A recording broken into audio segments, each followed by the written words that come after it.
I am Pinoy Rob. I am Pinoy Rob.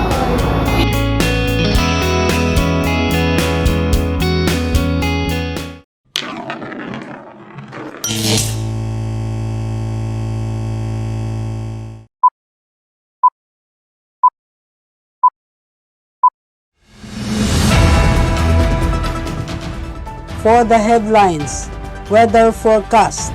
Naapektuhan ng easterlies ang mga silangang bahagi ng Luzon at Visayas. In local news, ginang patay, siyam iba pa sugatan sa van na nabangga sa kalsada. Pagdiriwang ng kalag-kalag sa 2024 sa lungsod naging maayos. DSWD-10, hindi prioridad ngayon ang pagbibigay ng edukasyon assistance ayon kay spokesperson Galia. Pagpapalawig ng trabaho ng LWUA official sa CODI tinutulan. For the National, Duterte, bagamat tumakbo bilang mayor ng Davao, iginigiit na siya ay retirado na. An international, babala ng mga ekonomista ng inflation bomb habang bumabalik si Trump sa White House na may bagong mga patakaran sa ekonomiya. Entertainment, concert film ng K-pop group na highlight para sa kanilang ika-15 anibersaryo ipapalabas sa Pilipinas. Sports, NBA, Cavaliers na nanatiling wala pang talo matapos magwagi sa Nets. International feature, libu-libong tao na protesta sa Spain dahil sa paghandle ng gobyerno ng mga nakatakdang baha. At para sa trivia, Isaac Newton ang kanyang buhay. If you find this segment informative, please click the thumbs up button and subscribe to stay updated with our latest news and share this broadcast to your friends and family. Your support helps us keep you informed. Help us get our first 10,000 subscribers. Your engagement matters. Liking, sharing, and subscribing to our content not only helps more people discover the important stories we bring you, but also supports our team's hard work. It boosts our visibility in the algorithm, making it easier for others to find ways to stay informed. Plus, it helps us generate more resources to continue delivering the news you rely on. Thank you for being part of our community.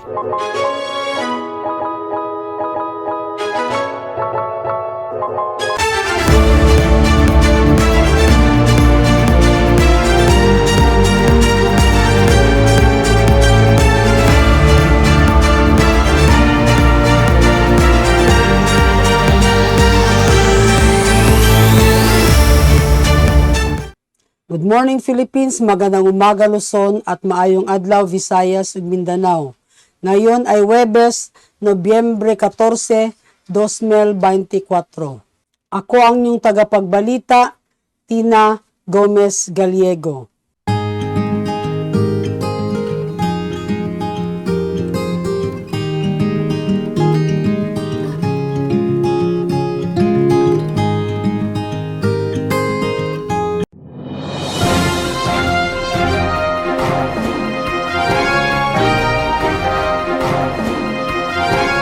For the local news, ginang patay, siyam iba pa sugatan sa van na nabangga sa kalsada, lungsod ng Cagayan de Oro.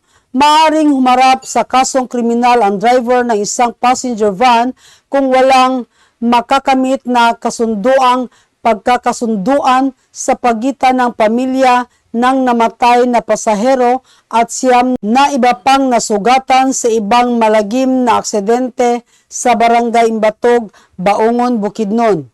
Ito ang sinabi ni Police Lieutenant Deogracias Gulayan, Deputy Commander ng Baungon Police Station, kaugnay ng aksidente na kinakasangkutan ng van na minamaneho ni Eliezer Padenio na ikinasawi ni Myrna Nunez, isang residente ng nasabing bayan. Ayon sa investigasyon, ang van ay nagtangkang mag-overtake ng isa pang sasakyan. dahilan upang pumutok ang isa sa mga gulong nito sa harap na nagresulta sa pagkakabaliktad nito. Ang biktima ay nasawi ay agad na dinala sa Municipal Health Unit sa pag-asang maligtas ng mga manggagamot. Sa oras ng ulat na ito, ang driver na isa rin sa mga nasugatan sa aksidente ay nangyari kahapon ng umaga ay kasalukuyang nakadetini sa isang menisel ng PNP. Pagdiriwang ng Kalag-Kalag 2024 sa lungsod naging maayos. Malinaw ang obserbasyon sa lungsod sa Kalag-Kalag 2024, walang naitalagang major na insidente. Ito ang paunang pagsusuri ng City Disaster Risk Reduction and Management Department o CDRRMD ukol sa kaganapan. Ayon kay CDRRMD, Headneck Habaga tumaas ang bilang ng mga individual na bumisita sa iba't ibang sementeryo sa lungsod. Binanggit din niya na ang mga lokal na otoridad ay handa sa kaganapan na nagsisigurado na maayos na pamamahala ng trapiko at kaligtasan ng publiko.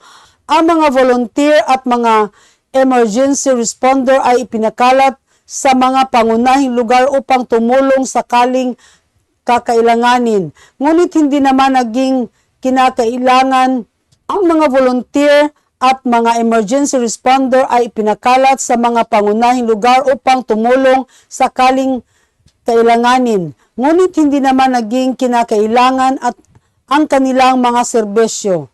Ang kaganapan ay pangkalahatang mapayapa, walang mga malaking aberya o aksidente na naiulat. Sa ngayon, ang mga lokal na opisyal ay nire-review ang bisa ng mga hakbang na isinasagawa na nagpaplano ng mga pagpapabuti para sa mga sumusunod na kaganapan. DSWD 10. Hindi prioridad ngayon ang pagbibigay ng educational assistant ayon kay spokesperson Galia. Inilinaw ng Department of Social Welfare ang development o DSWD-10 na hindi prioridad sa ngayon ang pagbibigay ng educational assistant.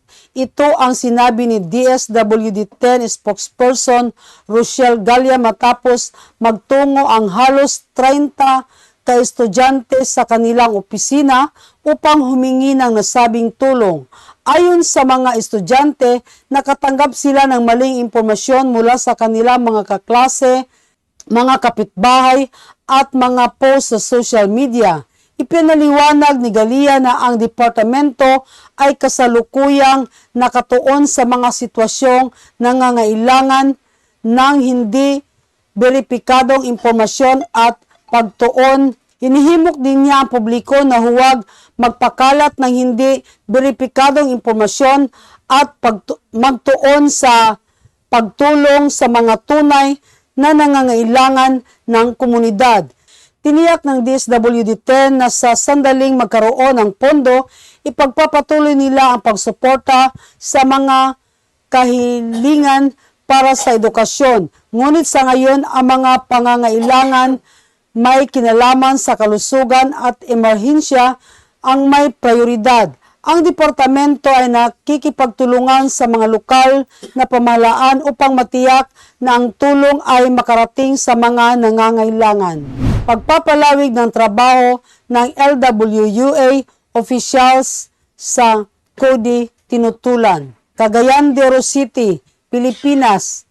Update, kinumpirma ni Interim General Manager Fermin Harales ang rekomendasyon para sa pagpapalawig ng serbisyo sa kasalukuyang mga LWUA appointed officials na nakatalaga sa Cagayan de Oro City Water District o CODI, main branch sa lungsod. Ibinunyag ni Harales na ang rekomendasyon para sa 6 na buwang extension ay nagsimula sa mga natuklasan ng LWUA hinggil sa malawakang mismanagement at malubhang kapayapaan sa dating Water District Manager na si Engineer Tony Yang, kasama ang kanya mga dating Board of Directors sa pangangasiwa ng sistema ng tubig sa lungsod.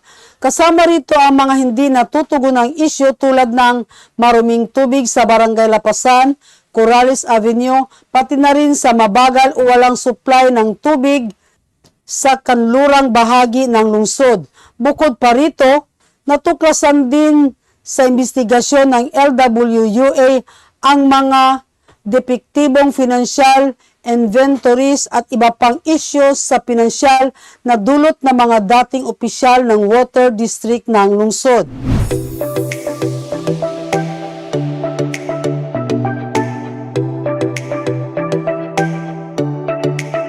Weather forecast. Bagyong Nika lumalakas, nanganganib sa hilagang Pilipinas, pag-asa nagbigay babala sa baha, pagguho ng lupa at storm surge.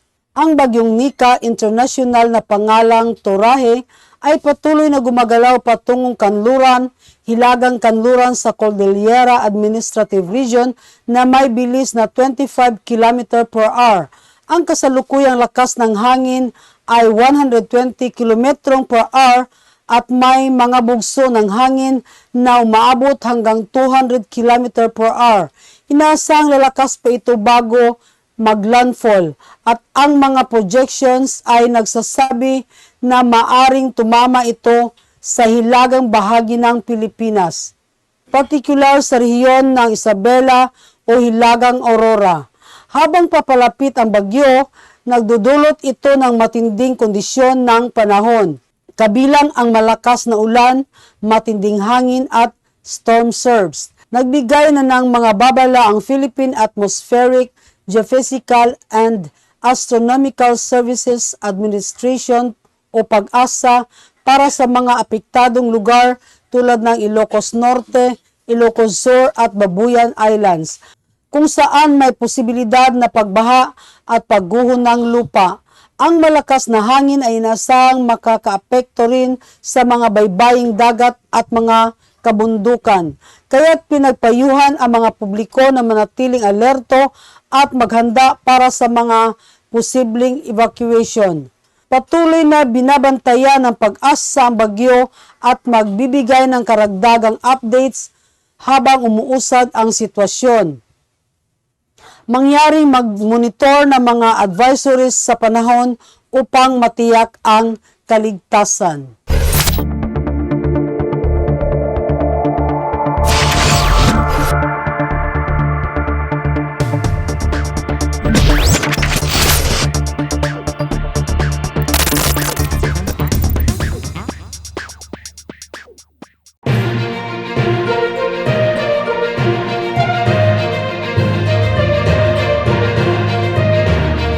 For the national news, Duterte, bagamat tumakbo bilang mayor ng Davao, iginiit na siya ay retirado na.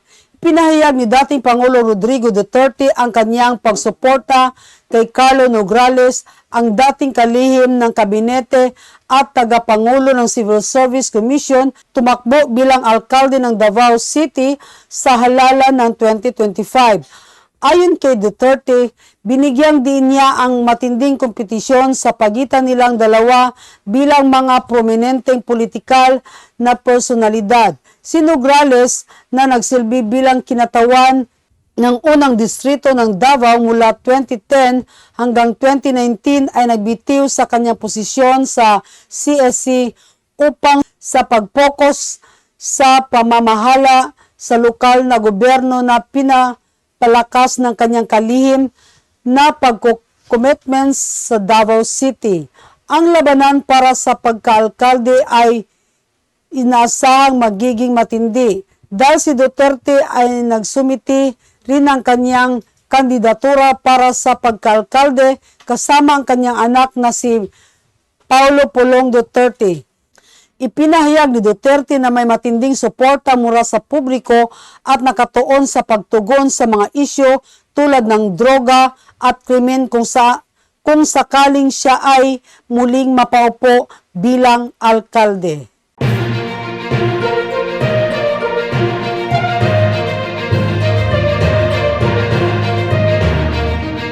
For the international news, babala ng mga ekonomista sa inflation bomb hanggang bumabalik si Trump sa White House na may bagong mga patakaran sa ekonomiya.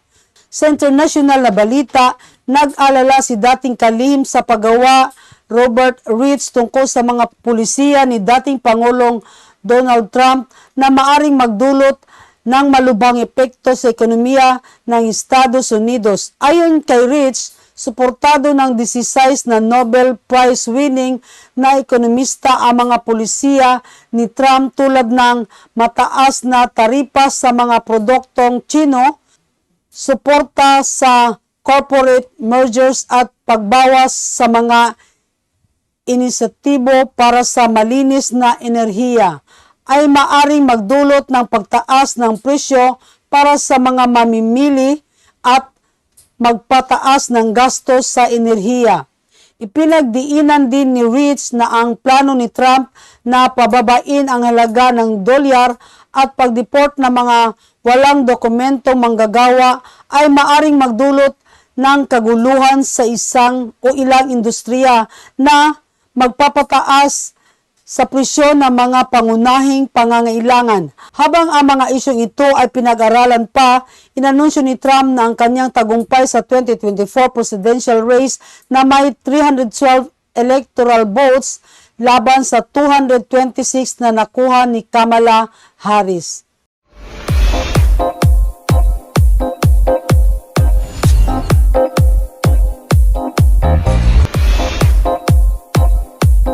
And for the entertainment, concert film ng K-pop group na highlight para sa kanilang ika-15 anibersaryo ipapalabas sa Pilipinas.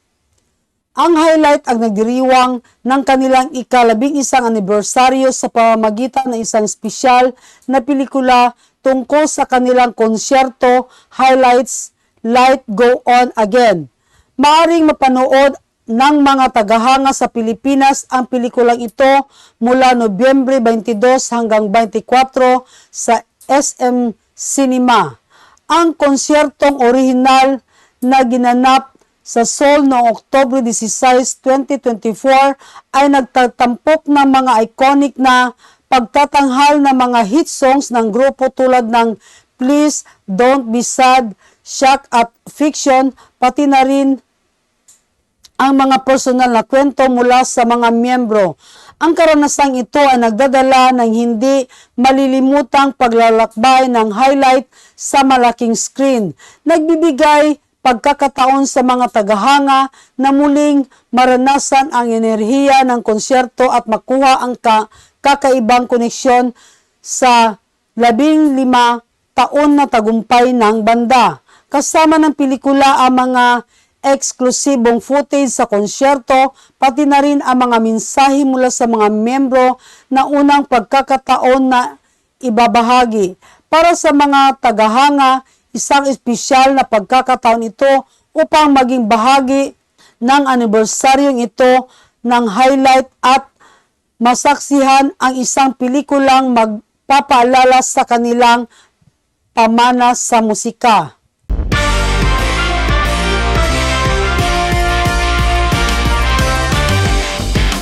Sports, NBA, Cavaliers nananatiling wala pang talo matapos nagwagi sa Nets. Ang 105-100 na panalo ng Cleveland Cavaliers laban sa Brooklyn Nets noong Nobyembre 9, 2024 ay nagpakita ng isang kahangahangang pagbawi sa ikalawang kalahati na tumutulong upang mapanatili ang kanilang perpektong simula sa season na 11-0. Sa kabila ng pagiging 14 puntos na atrasado sa ikatlong quarter na gawa ng Cavs na makabalik sa huling yugto, tinambakan ang Nets ng 35-18 upang makuha ang panalo. Isang mahalagang bahagi ng tagumpay ay ang pambihirang depensa ni Evan Mobley na nag-ambag ng 23 puntos, 13 rebounds at mga steals at blocks. Ang kanyang depensang laro, lalo na ang matinding block laban kay Cameron Johnson sa huling segundo ay naging kritikal.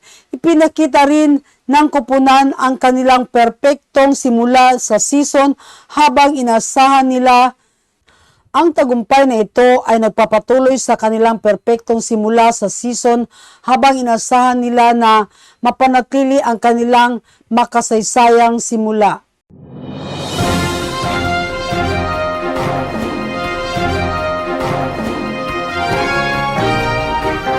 International feature. Libu-libong tao na protesta sa Spain dahil sa paghandle ng gobyerno sa mga nakatakdang baha.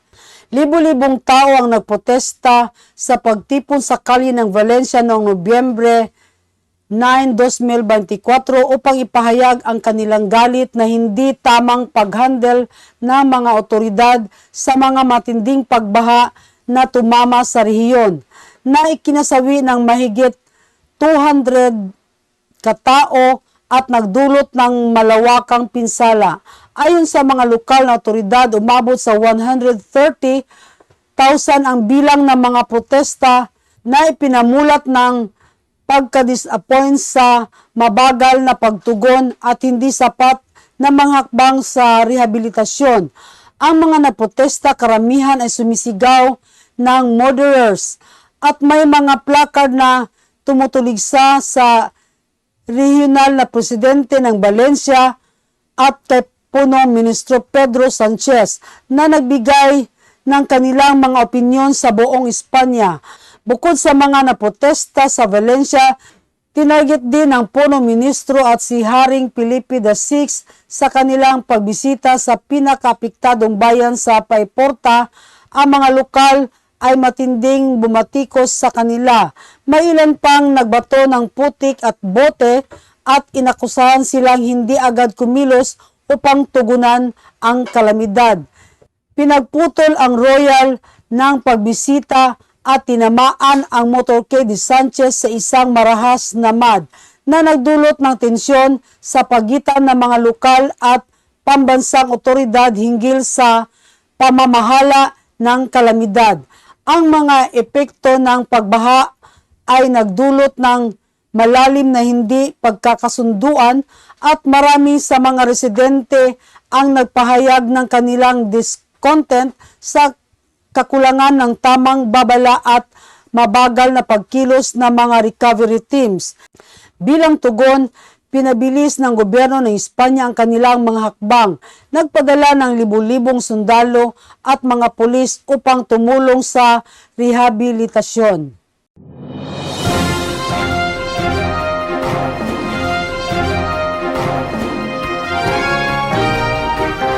At para sa national feature, Bataan, kumpanya maghahain ng motion upang pawalang bisa ang warrant empleyado magsasampa ng kaso. Ang Malaysian-owned ng kumpanya Mission of Pau CC noong huling bahagi ng Oktubre na nagresulta sa pagsamsam ng kanilang mga kagamitan.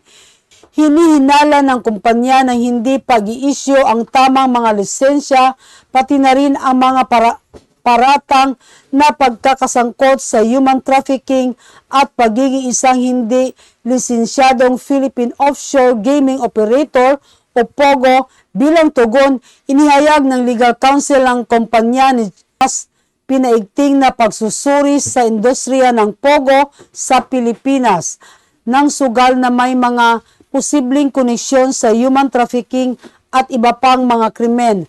Ang pag-raid ng Pau CC ay bahagi ng mas malawak na pagsusumikap upang supuin ang mga hindi lisensyadong gaming activities sa bansa.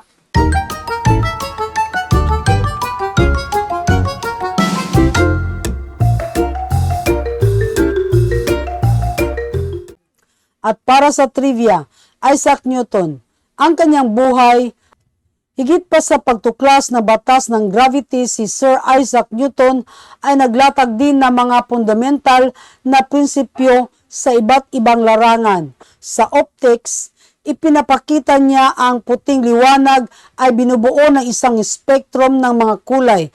Gamit ang isang prismang nagpakita na ang liwanag ay maaring paghiwalayin sa mga individual na kulay, isang pananaw na nagbago sa pang-agham na pag-unawa ng liwanag at kulay. Ang kanyang trabaho ay nagwakas sa optics, isang pangunahing akda na tumulong sa pagtatag ng experimental na pisikal. Ang prinsipal matematika ni Newton ay nagpakilala sa kanyang tatlong batas ng paggalaw na paglalarawan ng pag-uugali ng mga bagay na gumagalaw at nagpapahinga at nananatiling fundamental sa klasikal na mekanika.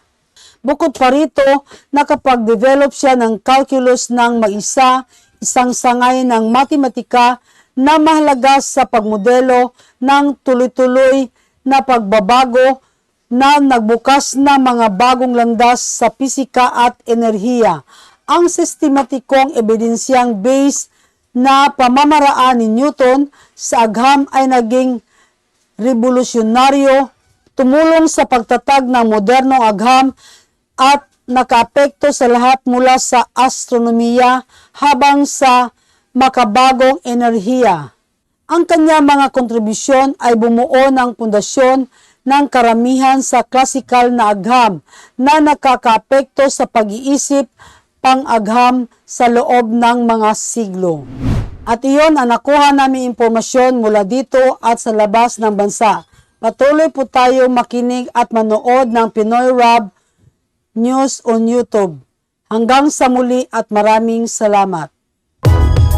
If you find this segment informative, please click the thumbs up button and subscribe to stay updated with our latest news and share this broadcast to your friends and family. Your support helps us keep you informed. Help us get our first 10,000 subscribers. Your engagement matters. Liking, sharing, and subscribing to our content not only helps more people discover the important stories we bring you, but also supports our team's hard work. It boosts our visibility in the algorithm, making it easier for others to find ways to stay informed. Plus, it helps us generate more resources to continue delivering the news you rely on. Thank you for being part of our community.